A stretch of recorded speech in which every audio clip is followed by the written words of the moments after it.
Well, Georgia and Kentucky will face one another Saturday on CBS, and the betting line for this game has come out, and it's pretty high, to be honest with you. Georgia considered a 24-point favorite over the Cats, and that line's danced a little bit around.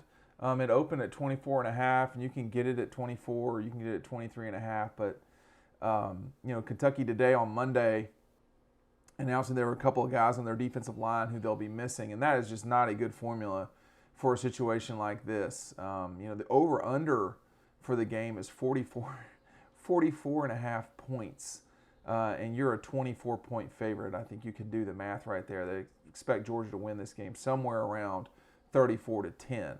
So I don't know. It seems like a lot, but Georgia has been outperforming Las Vegas's expectations for them as this season has started and gone on. I mean, the only game that I can think of where Georgia didn't cover the line was Carolina, and Carolina was getting 30-something points in Athens.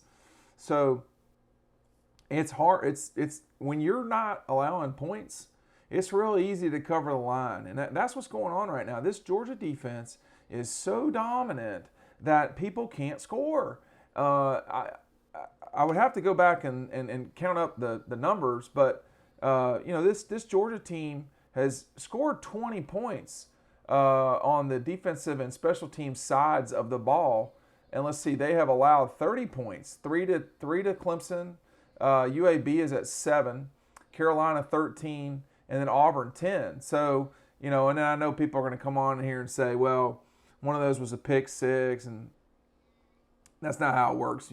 Whatever it is what it is. And so my point is, though, when you're within the discussion of outscoring the other teams collectively with your special teams and your defense, that's really saying something. I mean, you just think back. The Clemson game, Chris Smith wins game-winning touchdown with an interception for a touchdown. I don't recall against UAB, but the punt block against Arkansas, I think there was a safety against South Carolina. It's just it's adding up. And if you're looking for like a cheat code or something to figure out how to get this thing going, Kentucky has the capability of slowing down Georgia's offense. If you want to look for ways to take the Cats, I get it. I mean, 24 points is a lot. And,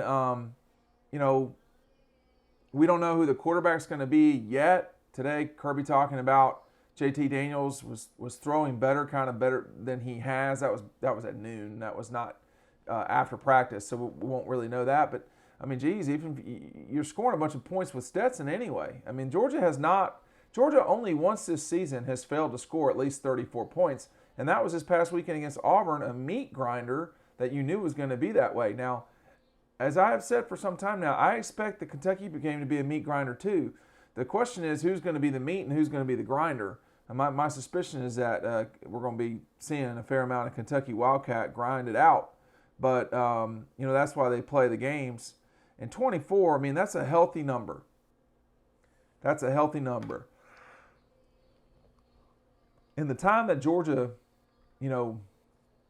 these last 11 seasons or so, they've been a favorite that high or more, 2-touchdown favorite, 59 times. They're 57-2 straight up in those games. 57-2. So you can lose. They were a 14-point favorite against Vanderbilt in 2016, outplayed Vanderbilt completely, and lost the game. South Carolina in 2019 had however many turnovers from Jake Fromm, and just as a team, they had a pick six. As a team, played great defensively, but lost that game in overtime. So Carolina getting that as a 21-point favorite. But Georgia's beaten Kentucky 11 times in a row. And I don't know if this is the best Kentucky team in that time. It's at least if it's not the best, it's the second best at worst. And this is really, Georgia, that game was up in Lexington. And this Georgia team is that Georgia team is not this Georgia team. That Georgia team in 2018 was they were good. Clearly, they had already lost the game. They were susceptible on defense. The offense at time was not, ideal. But, this Georgia team seems to be on a little bit different level, really, than anybody in college football collectively as a team. Now, they don't score like everybody else, but they hadn't lost like Ohio State. They hadn't lost like Alabama. And before you say, hey, they hadn't played Texas A&M, they hadn't played Oregon. Come on, everybody. We're six games into this thing now, and I think everybody knows that Alabama's good, and they know that Georgia's good, and they know Ohio State's good. Georgia just hasn't lost, and there's a reason why, and it's the collective team. We still are not where, we're gonna be as it relates to this Georgia team until later in this season. But this week, I would suspect that they'll probably cover this line because for Kentucky, there's two reasons why. First of all, Georgia offensively, there's three. Georgia's offense is going to be able to do what they kind of want, grinding the ball. And, that's not going to be ideal for Kentucky. They're going to want to stop the run. Well, they couldn't do it last year against the Dogs, and they lost that game 14-3. This is a much more explosive Georgia team, and that's why I don't like that matchup. But then number two, doesn't matter where Georgia plays. This defense is just a lot. And we're not talking about an overly explosive Kentucky team. This Kentucky team, if you watch them play, they got guts. They're going to need this game to be in the fourth quarter, and they're going to need to be either need to have the lead, or they're going to need to have, be within striking distance, within a score. I mean, when you look back at this Kentucky team, and how they've played, they've not played well at times. Digging out that win against Missouri, 35-28. Digging out the win over Chattanooga a week later, which was ugly, 28-23. Digging out the win in Columbia, 16-10. And then, honestly, digging out the win over the Gators, 20-13. I was not surprised at all that they beat LSU by 3 touchdowns. I think LSU was going to quit, and they did, or at least it sure looked like it.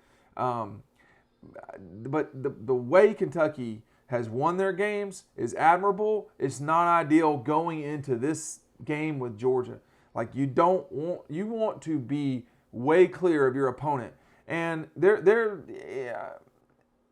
is possible they could still lose some games here with Mississippi State, Tennessee, and maybe Louisville, although I doubt that. So, this is an important game for Kentucky, but it's just going to be a tough matchup for the Cats because they're not scoring as much as maybe you'd like. Their defense is pretty good, although, giving up 28 to Mizzou, I don't know. I think for the most part, their defense giving up 10, 23, 16, 13, and 21, that's pretty good. But it's the scoring that kind of bothers me. I mean, in league play, you got 35, 16, 20, and then 42. So, I don't know. But this is going to be on the road. Kentucky's played 3 of their 4 league games at home. So they're going to have to go to Georgia. They're going to have to go to State. They'll have to go to Vanderbilt, which they should probably take that stadium over for the first time in a while. But that's why I like Georgia to cover in this one. And the under, if you want to play the under, that means you think Georgia's not going to score 35 or 40 points. And right now, I don't know. This is a Georgia team that's not necessarily hot. I wouldn't describe them as hot. I would describe them as a hammer, and you're the nail. It's just not a great time to go up against these Dogs. I'd feel better if Kentucky had all their weapons. I'd feel better if this game were in Lexington for the Cats. This Sanford Stadium crowd knows this is a special time at Georgia. They're very loud this season. I expect the same exact thing this weekend in Athens. Let's talk about it more on the website, dogpost.com. We'll see you over there.